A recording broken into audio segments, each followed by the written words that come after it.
경기도가 이태원 참사와 같은 사회재난을 예방하기 위해 예방신고제도를 도입합니다. 재난을 사전에 예방하기 위한 훈련도 정기적으로 실시한다는 계획입니다.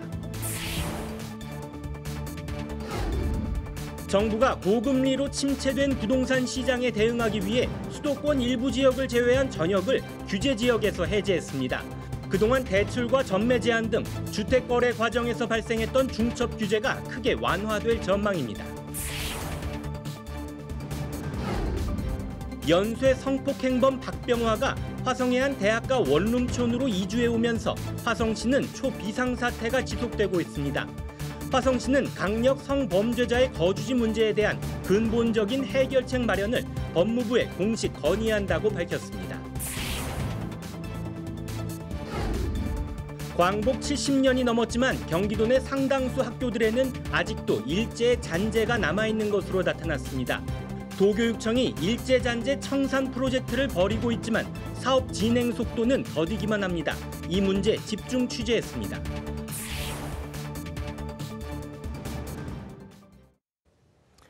시청자 여러분 안녕하십니까? 경기 주간 종합 뉴스 시작합니다.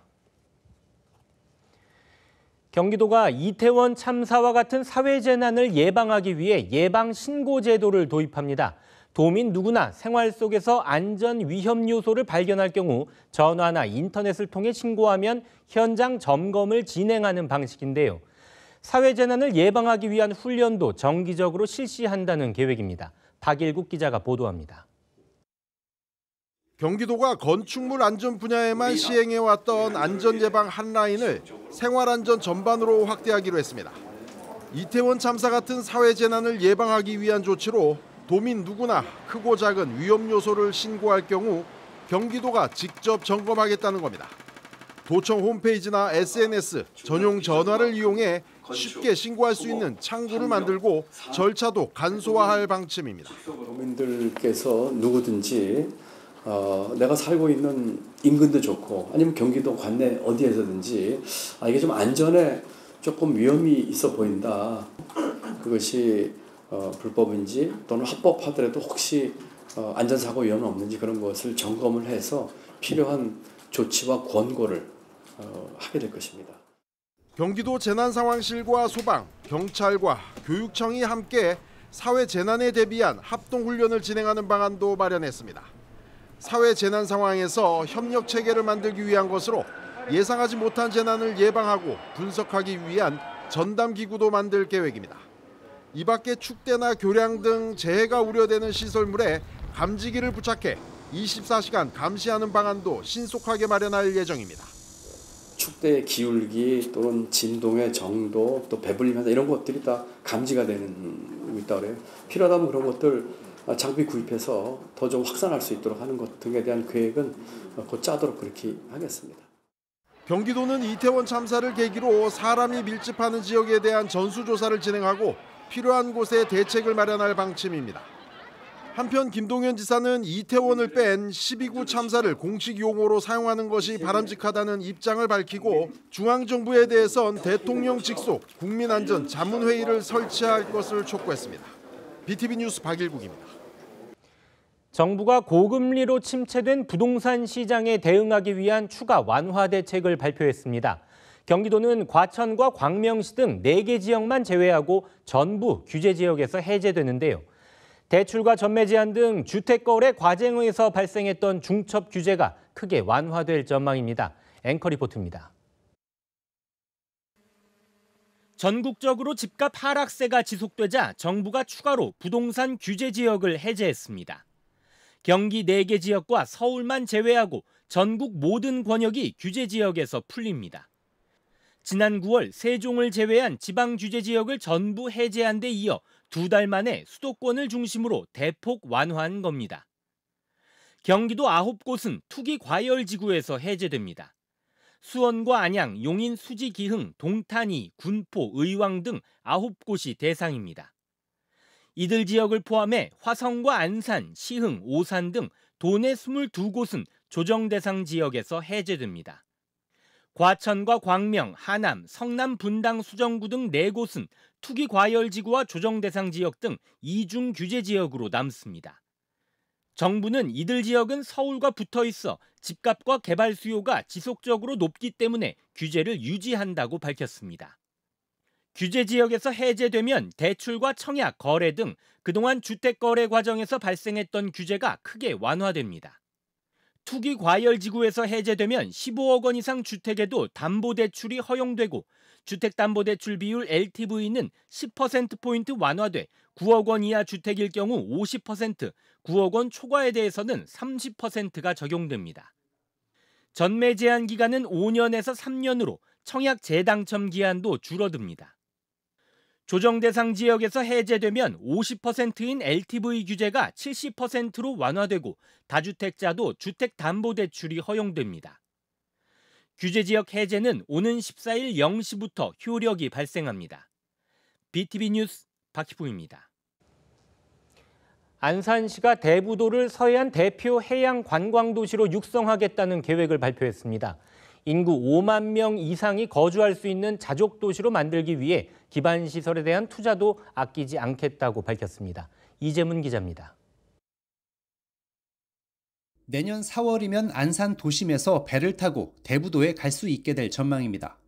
시와 M2B, 반달섬과 대부도 옛 방아머리 선착장을 잇는 뱃길에는 전기로 움직이는 친환경 선박이 운항할 예정입니다. 배를 타고 대부도까지 이동해서 내리게 되면 뱃길과 연계한 버스나 자전거를 이용해 대부도를 관광할 수 있게 되고 대부 해솔길, 둘레길도 즐길 수 있습니다. 대부 남동 행랑곡 1호내는 습지보호 거점센터를 지어서 경기도 최초로 람사르 습지로 지정된 상동갯벌과 고래뿌리 갯벌에 대한 생태교육을 진행합니다. 철새 박물관도 함께 만들어 대부도를 찾는 철새 관찰도 가능해집니다. 풍차와 바람개비 등 조형물이 철거된 이후 허허 벌판으로 남겨져 있는 대부 바다향기 테마파크에는 관련법 개정으로 다양한 축제와 행사가 가능해졌습니다. 대부도의 특산물인 포도와 우리미를 테마로 축제와 박람회가 열릴 예정입니다. 축제나 행사가 열리지 않는 기간에도 관광객들에게 보고 즐길 거리를 제공하게 됩니다.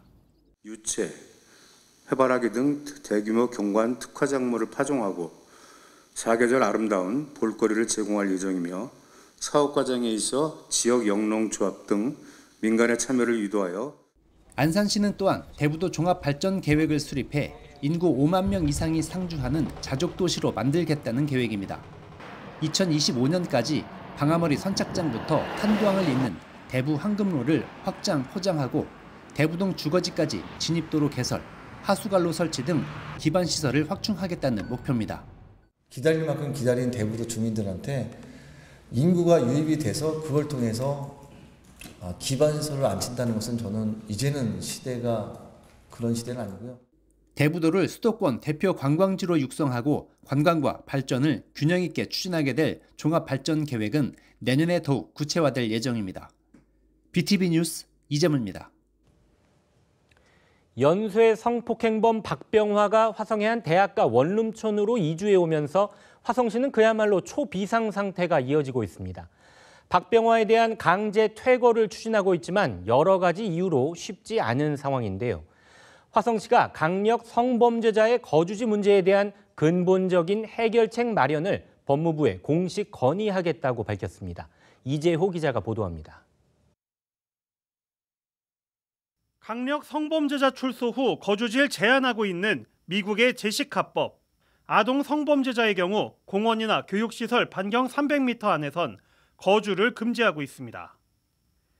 영국이나 일본도 성범죄자의 거주지를 제한하고 있습니다. 출소 후엔 국가나 민간단체가 제공한 곳에서만 생활할 수 있습니다. 하지만 우리나라는 성범죄자의 거주지 이전의 자유를 보장하고 있습니다. 이렇다 보니 20대 여성 등 10명을 성폭행한 강력 성범죄자 박병화가 혼자 사는 여대생들이 많은 화성시 봉담읍 대학가 원룸촌에서 거주할 수 있게 된 겁니다. 이에 화성시는 법무부에 성범죄자 거주지에 대한 근본적인 해결책 마련을 촉구하겠다고 밝혔습니다. 미국처럼 유치원이나 학교 주변에 성범죄자의 거주를 제한하거나 강력 성범죄자들이 따로 생활할 수 있는 수용시설을 마련해달라고 공식 건의할 계획입니다.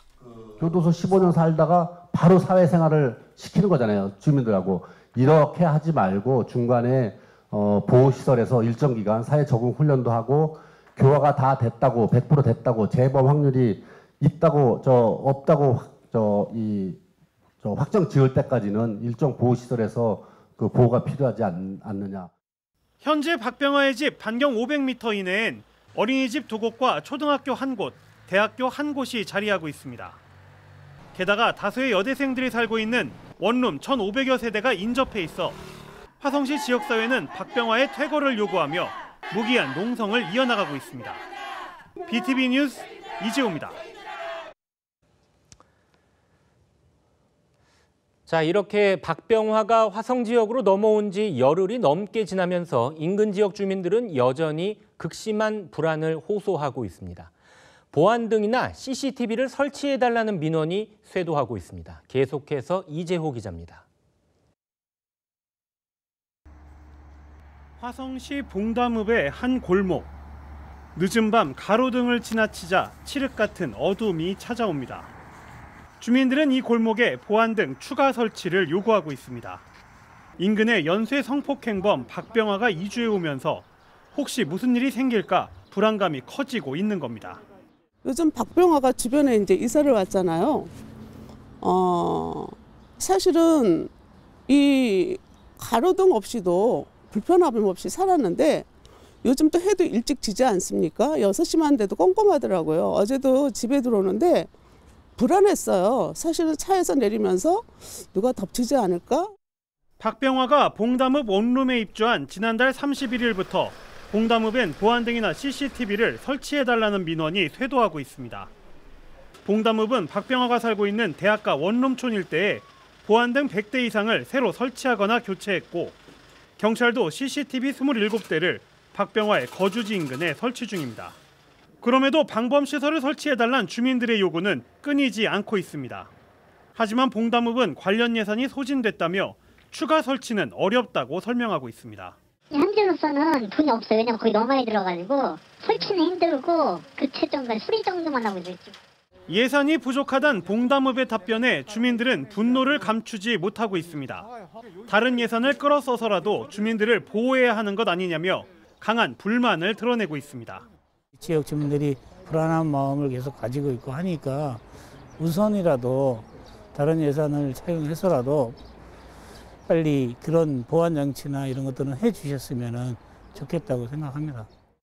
지역사회의 퇴거 요구에도 박병화가 꼼짝도 하지 않고 있는 가운데 주민들의 불안과 불만은 날이 갈수록 커지고 있습니다. BTV 뉴스 이재호입니다.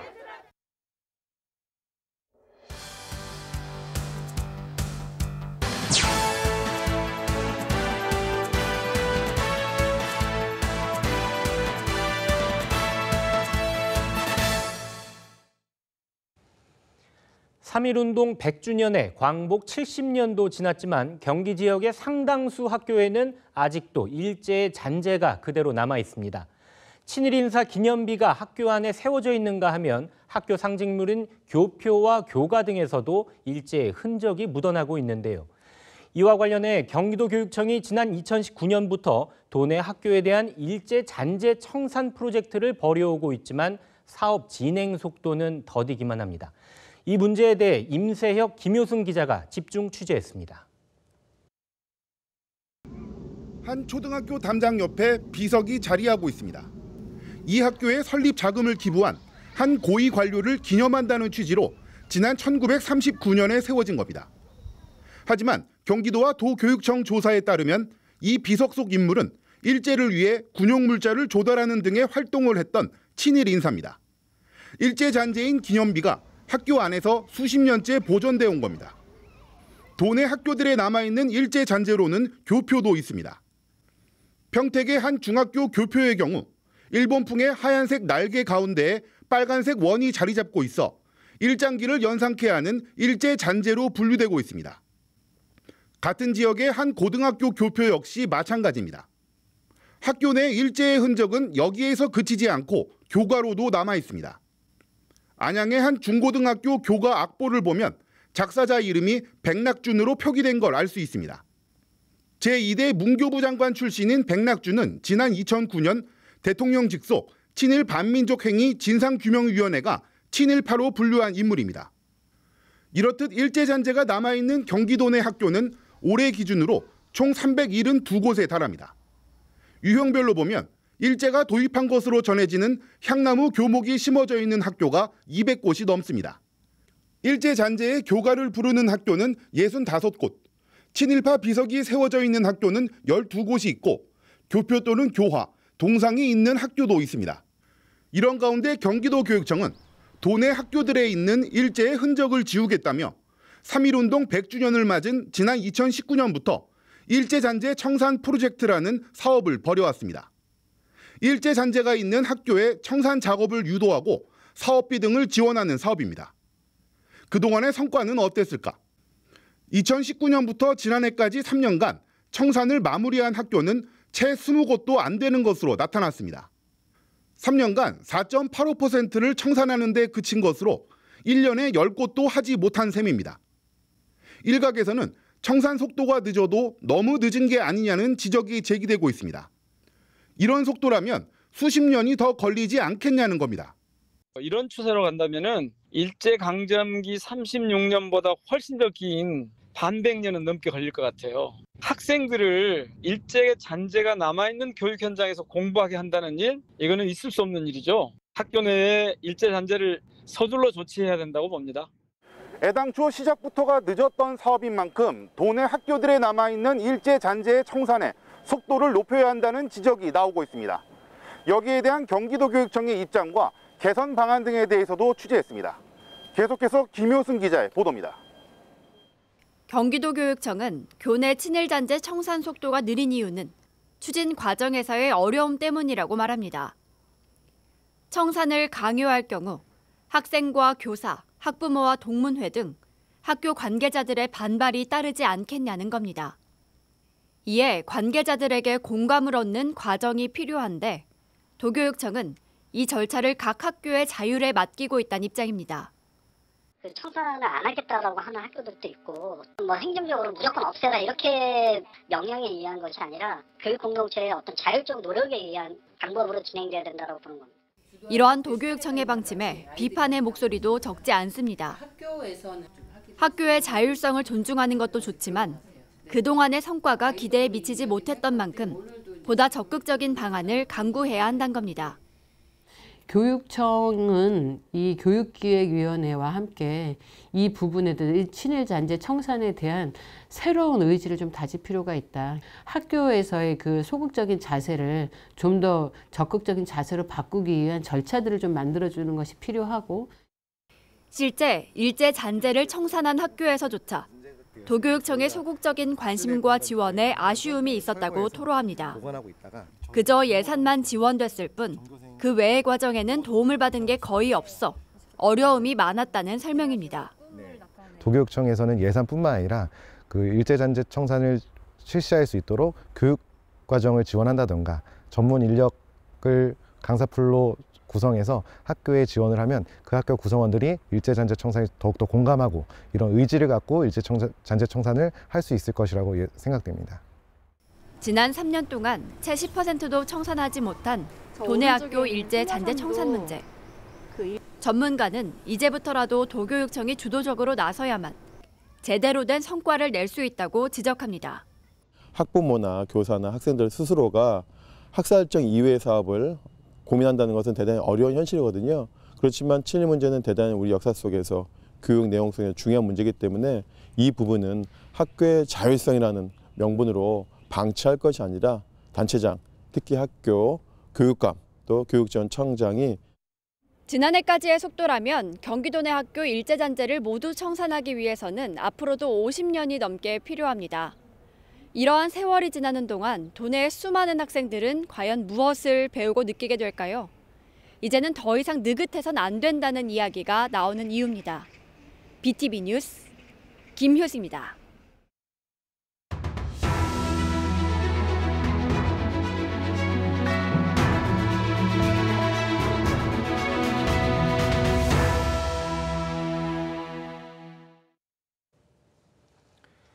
지난해 의왕시의 아파트 명칭 변경을 신청해 승인받은 곳은 모두 8곳입니다. 변경된 사례를 보면 상당수 아파트 이름에 행정구역상 안양시에 속해 있는 인덕원이 포함되어 있는데요. 법령에서 정한 요건만 충족하면 관할 지자체에서도 아파트 개명 신청을 거절할 특별한 이유는 없다고 합니다. 하지만 찾아오는 사람도 나중에 거주하게 될 주민들도 혼란이 생길 수 있다는 우려의 목소리가 나오고 있습니다. 권예솔 기자가 보도합니다. 지난해 7월 의왕 내손동 A아파트는 의왕시에 건축물 표시 변경 신청을 냈습니다. 기존에 불렸던 포일 대신 인덕원을 이름에 넣었고 의왕시가 이를 승인하자 바뀐 아파트 명칭으로 로고도 새로 달았습니다. 비슷한 사례는 또 있습니다. 올해 2월 인근의 다른 아파트도 의왕 내손 대신 인덕원으로 이름을 바꿨습니다. 포일동 두 곳에서도 기존 명칭 앞에 인덕원을 추가한 아파트 개명 절차가 진행됐습니다. 그런데 인덕원은 의왕시 소재가 아닌 안양시 관양동에 속한 지하철역 이름에 불과합니다. 실제로 이 아파트들과 인덕원역까지의 거리는 멀게는 2.2km 떨어져 있어 도보로 약 40분이 소요됩니다. 업계 관계자들은 의왕시에 불고 있는 아파트 개명 바람이 인덕원역의 교통 호재 때문이라고 분석합니다. 하지만 정작 소유주들의 기대와 달리 최근 이름이 변경된 아파트들의 가격 변동은 크지 않다고 입을 모읍니다. 집값이 막 오르면서 엘센트로 가면 16억, 17억 올라가고 막 GTX 막 한참 하락일 때 옛날에는 인덕원을 너무 촌스럽다고 다 뺐거든요. 근데 역적이니까 굉장히 큰 의미는 없어요. 근데 지금 집값이 더 떨어지니까 아무 소리가 없어요. 일각에서는 아파트 이름이 행정구역과 일치하지 않아 혼란을 가져온다는 불만을 제기하기도 합니다. 오히려 사람들 헷갈리게 되죠. 인덕원역 근처에 있는 아파트라고 생각하죠. 여기까지는 제가 볼 때 괜찮아요. 여기 이런 데는 인덕원하고 걸어서 거리니까. 근데 여기 너무 뜬금없어서 사실 제가 볼 때는 그래요. 제가 볼 땐 바람직하지 않다는 거죠. 하지만 의왕시는 아파트 개명 신청을 막을 도리가 없다는 입장입니다. 실소유자 80% 이상의 동의와 시공사의 변경 허가 사용 승낙서, 그리고 지역 명의이기 때문에 안양시의 승인을 받아야 하는데 모든 조건을 충족했다는 겁니다. 어떤 지역적인 특성을 반영해서 이렇게 이름을 정해야 된다 이런 근거도 없고 그 소유자 의중을 따라서 법령에 정하는 요건만 충족하면은 처리해주는 게 맞지 않나 저는 그렇게 생각을 하는데. 주민들의 재산권과 결부되기 때문에 시가 나서 이를 간섭할 수 없다는 입장. 하지만 아파트 명칭 변경이 추후 지역 정체성과 행정구역 혼란의 단초가 될 수 있는 만큼 신중한 판단과 결정이 필요해 보입니다. BTV 뉴스 권예솔입니다. 시흥 100곳 신도시 내 고압선 설치를 두고 한국전력공사가 해당 지역 주민들을 대상으로 설명회 자리를 마련했습니다. 하지만 주민들의 거센 반발로 설명회는 시작도 하지 못하고 무산됐는데요. 고압선 설치를 반대하는 지역 주민들과 한전이 입장 차이를 좁히지 못하면서 갈등의 골이 더 깊어지고 있습니다. 김성원 기자가 보도합니다. 주민센터에 모여든 주민들이 피켓을 들고 모든 입구를 막아섰습니다. 한국전력공사의 고압선 설치에 반대하는 주민들이 설명회 자리를 봉쇄한 겁니다. 주민 생명권 보장하라! 일부 주민들은 한전이 설명회를 하겠다는 소식도 듣지 못했다며 주민 몰래 하는 설명회가 무슨 의미가 있냐고 따졌습니다. 설명회는 사실 저희는 그런 통보를 받은 적도 없고 이런 설명회가 열린다는 것 자체도 모르고 있었는데 주민들의 의견을 무시한 채 이렇게 이뤄나가는 건 안 된다고 생각을 하고요. 지난해 한전이 100곳 신도시 중심부를 가로지르는 34만 5천 볼트의 고압선을 매립한다는 소식이 전해지면서 이처럼 주민들의 반발이 거센 상황입니다. 주민들이 반대하는 이유는 오직 하나, 전자파로 인해 아이들의 건강이 상할 수 있다는 겁니다. 또 고압선이 들어오면 생존권마저 위협을 받을 것이라며 완전 백지화를 요구하고 있습니다. 무자비하게 생명권을 앗아가려고 하는지 이해가 되지 않습니다. 초고압선을 반대합니다. 우리 아이들의 안전과 생존권을 위해서. 저희 안전과 건강 그리고 저희 아이들을 지켜야 되기 때문에 절대 반대합니다. 일각에서는 한전이 사업비를 이유로 대안책이 있는데도 공사를 강행하려 한다는 주장도 나왔습니다. 인천 지역에서 충분히 할 수 있는 사업인데 굳이 시흥 지역에서 하는 것은 모두 한전이 돈을 아끼기 위함이라는 겁니다. 영흥도 발전소에 끌어가면 한 4천억 정도 든답니다. 근데 100호수를 간통하면 1,000억 정도에 할 수 있대요. 오로지 3천억 아끼기 위해서 우리 아이들, 우리 가족들 건강을 해치는 초고압선을 깔려고 합니다. 현장을 찾은 한전 관계자들은 해당 사업이 인천 송도뿐 아니라 100호 주민들을 위해서도 꼭 필요한 사업이라고 강조했습니다. 서울대 시흥 캠퍼스를 비롯해 서울대병원과 지식산업센터 등 각종 기관들이 들어서면 100호 지역의 전력 공급이 차질을 빚을 수도 있다고 설명했습니다. 하지만 주민들은 어떠한 이유로도 고압선 설치는 있을 수 없다며 끝까지 반대 입장을 분명히 했습니다. 결국 한전 측의 설명에는 시작도 하지 못한 채 마무리되면서 100호 주민과 한전의 갈등은 더욱더 깊어졌습니다.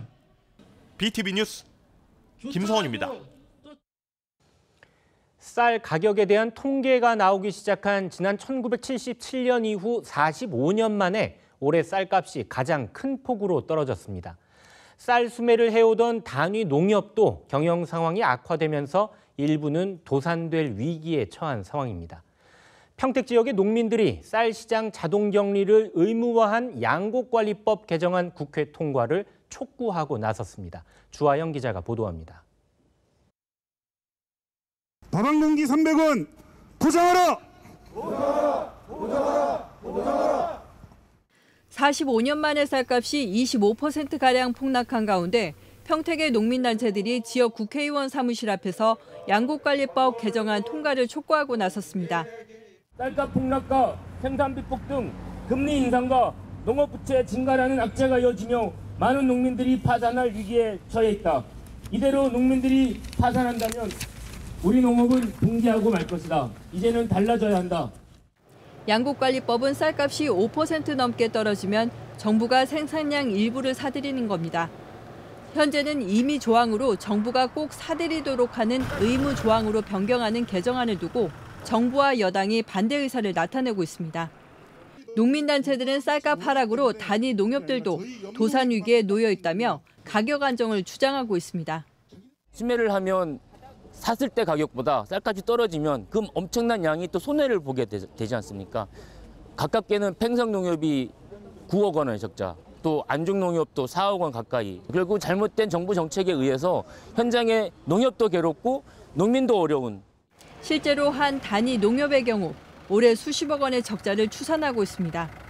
지난해 20kg 한 포대당 37,100원에 사들였는데 48.5%인 18,000원을 깎아 시중에 내놨습니다. 이렇게 내놓은 쌀이 4,000톤에 달합니다. 보관료와 도정비, 여기에 올해 수매할 쌀값까지 더하면 적자는 눈덩이처럼 불어나 사실상 도산 위기에 몰릴 수 있다는 계산입니다.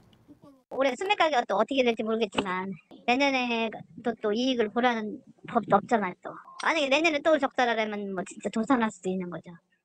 농민단체들은 무너져가는 쌀 생산 기반을 지켜내는 최소한의 장치는 법 개정이라며 총력전을 예고하고 있습니다. BTV 뉴스 주하영입니다. 최근 국제 유가의 폭등으로 농기계나 선박을 운영하는 농어민들의 부담은 커질 수밖에 없습니다. 이 같은 부담을 줄여주기 위해 농어민들에게는 각종 세금이 면제된 면세유가 보급되는데요. 농어민들의 경제적 부담을 덜어주기 위한 제도가 주유소 업자들의 배만 불려왔던 것으로 드러났습니다. 이재호 기자가 보도합니다. 11월 첫째 주 경유 판매 가격은 리터당 1,871.7원. 10월 첫째 주부터 4주째 가파른 오름세를 보이고 있습니다. 기름값 상승은 농기계나 선박을 운영하는 농어민들에게 큰 부담을 안겨줍니다. 이에 정부는 농업과 어업, 임업에 종사하는 사람들의 유류비 부담을 줄여주기 위해 각종 세금이 면제된 면세유를 공급하고 있습니다. 일반 주유소에선 경유를 리터당 1,800원대에 판매하고 있지만 농어민들은 1,300원 선에서 면세유를 구매할 수 있습니다. 하지만 경기도에선 면세유 제도가 주유소업자들의 배를 불리는데 악용된 것으로 드러났습니다. 경기도가 도내 면세유 판매 주유소 164곳을 점검한 결과 149곳이 적정가보다 리터당 100에서 120원 정도 비싸게 판매하고 있었던 것으로 밝혀졌습니다. 주유소 10곳 가운데 9곳이 농어민들을 상대로 마진을 붙여 부당 이득을 챙겨온 겁니다. 정상가 1,740원인데 이 과세유 가격을 기반으로 면세유 적정가를 계산해보면 1,113원이지만 실제 판매는 1,234원에 판매되고 있었습니다. 즉 리터당 121원씩이 더 높게 판매되고 있었던 것입니다. 그럼 이 121원은 그대로 주유소의 마진으로 남게 됩니다. 면세유의 이중 마진을 책정해 판매하는 건 석유사업법 위반 행위로 최대 1,000만 원의 과태료가 부과됩니다. 경기도는 이번 현장 점검 결과 단순 계산 오류로 가격을 잘못 책정한 사례도 많았다며 교육과 지도 활동을 지속적으로 병행해 나가겠다고 밝혔습니다. BTV 뉴스 이재호입니다. 안양에는 국가지정문화재인 중초사지 당간지주가 있습니다. 2개의 돌기둥으로 이루어진 당간지주는 통일 신라시대 때 사찰인 중초사에 사용했던 것으로 국가보물 4호로 지정돼 있습니다. 그런데 주변 지역 주민들이 이 문화재로 인한 재산권 피해를 호소하며 대책을 요구하고 있습니다.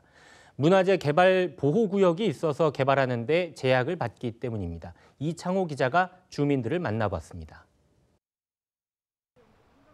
안양시 석수일동 김중업 박물관 입구에 있는 중초사지 당간지주. 지난 1963년 보물 4호로 지정되면서 주변의 1,139제곱미터가 문화재 보호구역으로 묶였습니다. 문화재청은 문화재 보호를 위해 주변의 주택가 등 136만 8천여 제곱미터를 역사문화환경보전지역으로 지정해 건축 규제 등 개발을 제한하고 있습니다. 문화재 보호구역 경계로부터 반경 200m 안에서는 지붕의 형태에 따라 고작 최고 5층 높이의 건축물만 지을 수 있도록 규제했습니다. 10층 정도 높이로 지으려면 문화재위원회의 개별 심의를 받아야 하는데 대부분 부결되고 있으며 기존 건축물은 개보수만 가능한 상황입니다. 재개발 사업을 추진하고 있는 석수일동 주민들은 문화재 때문에 개발에 제약을 받고 있다며 분통을 터뜨립니다. 이 지역의 3분의 2 정도가 재개발로 종상향을 하더라도 5층 이하로 건축할 수밖에 없습니다. 그런 부분이 첫 번째로 개발을 제한하는 요인이죠. 안양시 혹은 관계기관에서 허용을 최대치로 해준다고 하더라도 문화재청의 어떤 문제 때문에 개발이 지금 방해를 받고 있는 것입니다. 지난 1984년부터 이곳에 거주하고 있는 한 주민은 50년 된 건물도 새로 짓지 못한다며 울분을 토합니다. 헐고 다시 지어야 하는데 건축 제한 때문에 이러지도 저러지도 못하고 있다며 하소연합니다. 수십 년간 문화재 때문에 재산권 행사에 제약을 받고 있는 주민들은 노후화된 건물에서 살기 힘들다며 방안을 요구하고 있습니다. 제가 지금 여기 산 지가 84년도에 들어왔어요. 너무나 하도 오래돼가지고 지금 여기에 낙후돼가지고 지금 슬라브 같은 게 떨어져가지고 철근이 다 나오다시피 합니다. 기관에서 좀 이 지역을 빨리 어떤 대안을 씌워가지고 좀 개발을 하든가 재건축이라도 해서 좀 편안히 좀 살 수 있도록. 우리 주민들은 너무 힘들게 지금 그거를 얼른 개발이 돼야 되는데 개발이 안 되고 있으니까 개발을 하게끔 해줘야지. 그 박물관 주변은 놔두고 이제 그 당간지주라든가 이걸 놔두고 다른 보위들은 다 할 수가 있잖아요. 김경숙 안양시의원은 안양시의 결단을 촉구하고 있습니다. 주민들이 안전하고 평온한 삶을 위해서라도 시가 나서서 대안을 찾아야 한다고 강조했습니다. 지금까지 몇십 년을 개발을 하려고 추진을 했지만 힘들었어요. 문턱을 넘을 수가 없었어요. 그리고 이 문화재 보호구역 때문에 주민이 어떻게 할 수가 없어요. 그래서 이것은 시 차원, 국가 차원에서 해결을 해줘야 된다. 시장님께서 여기를 집중적으로 개발을 시키려고 하는 의지가 중요하다. 국가지정 문화재로 지정해놓고 규제만 하는 게 능사일까? 주민의 재산권과 문화재가 함께 공존할 수 있는 방안은 없는지 찾아야 할 때가 아닌가 생각해볼 문제입니다.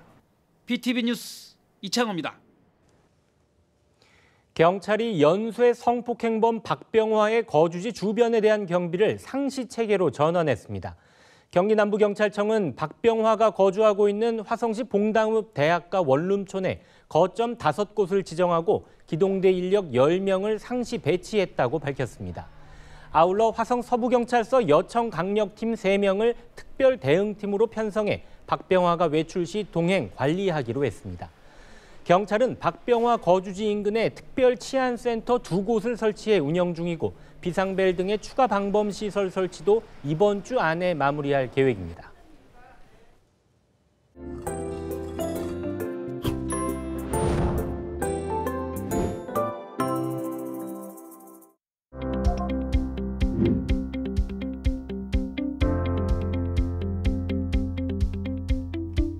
등산하기 좋은 계절 가을입니다. 단풍을 즐기기 위해 산행을 나서는 등산객들이 많아지고 있는데요. 하지만 늘어나는 등산객 수만큼 덩달아 사고도 증가하고 있습니다. 숫자로 보는 세상, 오늘 주목해볼 숫자 키워드는 30입니다. 한 해 등산 사고 가운데 30% 이상이 단풍철을 끼고 있는 이맘때 발생한다고 하는데요. 먼저 지난해 산을 찾은 사람들의 수를 살펴볼까요? 국립공원 관리공단 자료인데요. 10월에만 약 451만 명이 산을 찾아서 독보적으로 많은 수를 기록했고요. 가을철인 9월에서 11월을 합쳐보면 무려 1,100만 명이 산을 방문했습니다. 코로나19로 사회적 거리 두기가 강화된 재작년부터 취미를 찾던 2030, MZ세대 사이에서 등산이 인기를 얻고 있습니다. SNS상에서 유행처럼 번진 말, 등린이라는 신조어도 등장했는데요. 등산과 어린이를 합한 초보 등산객을 뜻하는 건데 SNS에 용어를 담은 해시태그를 검색하면 64만 건의 게시물이 이어지고요. 또 산스타그램이라는 단어를 검색하면 100만 건이 넘는 등산 사진을 볼 수가 있습니다. 중장년층의 취미라는 인식을 넘어서서 젊은 MZ세대에게도 등산이 취미이자 운동으로 자리매김해가고 있는데요. 국민이 참여한 여가 활동을 묻는 통계를 봐도 응답자의 23.5%, 4명 가운데 1명이 지난해 한 번 이상 산을 올랐다고 답할 정도로 많은 이들이 등산을 즐기고 있다는 걸 알 수 있습니다.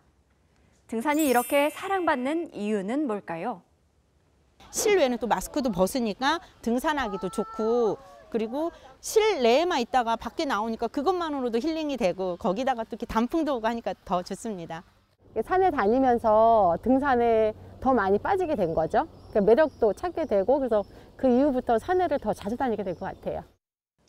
자연 경관을 보며 스트레스도 풀고 운동으로 체력도 기를 수 있는 등산. 다만 안전사고 대비는 필수입니다.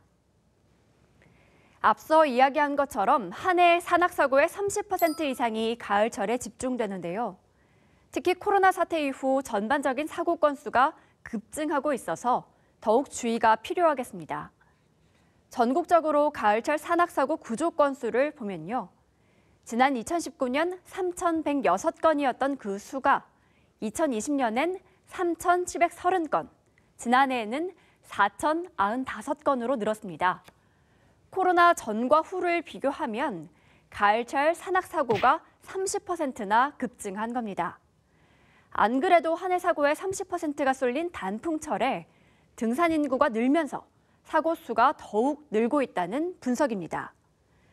산악사고 유형으로는 최근 3년 조난사고가 가장 많았고요.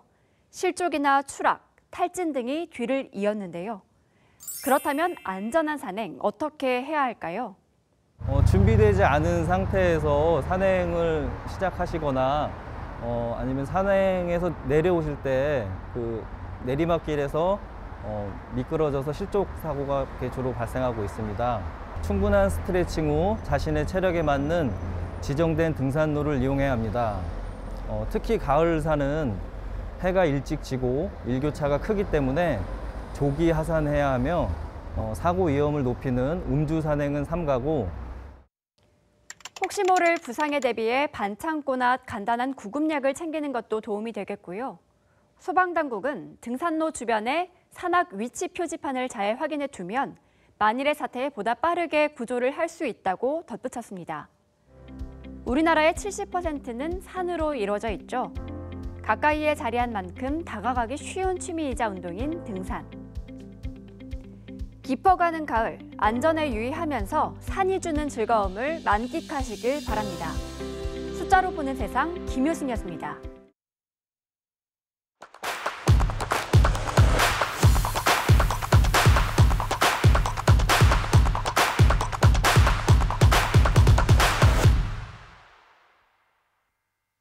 기자가 한다 두 번째로 찾은 곳은 서울대공원입니다. 입구에 들어서면 양옆에 이렇게 예쁜 꽃들이 있는 테마공원을 만날 수가 있는데요. 이 테마공원은 아름다움과 우아함을 상징하는 모란과 튤립, 작약 등 예쁜 꽃밭을 이루고 있는 작은 공원입니다. 많은 시민들의 사랑을 받고 있는 공간인데 이 공간에 들어서면 문득 궁금해지는 것이 하나 있죠. 바로 이 예쁜 꽃들은 누가 어떻게 심은 걸까 하는 건데요. 이곳에서 오늘 그 비밀을 풀 수 있다고 해서 초대를 받았습니다. 장미로 더 알려져 있는 테마공원이지만 튤립과 작약도 빼놓을 수 없는 볼거리인데요. 테마공원 전체를 꾸미기 위해 10월 말부터 많은 사람들이 동원돼 작업이 진행된다고 합니다. 사람 손을 거치지 않고는 할 수 없는 정원 꾸미기 작업이라고 하는데 오늘 그 작업을 함께 해보도록 하겠습니다. 이렇게 밤처럼 생기기도 하고 양파처럼 생긴 얘는 바로 튤립이라고 합니다. 제가 오늘 이 심을 식물인데요. 이 작업장에 심어놓으면 이 튤립들은 4월 말 예쁘게 개화한다고 하는데 자리로 옮겨서 심는 작업 본격적으로 시작해 보도록 하겠습니다. 튤립은 씨앗 대신 알뿌리라 부르는 구근으로 심는 식물입니다. 둥근 알뿌리에 식물이 생육하는 데 필요한 자양분을 모두 갖추고 잎과 줄기, 뿌리를 그 안에 꽁꽁 숨기고 있는 겁니다.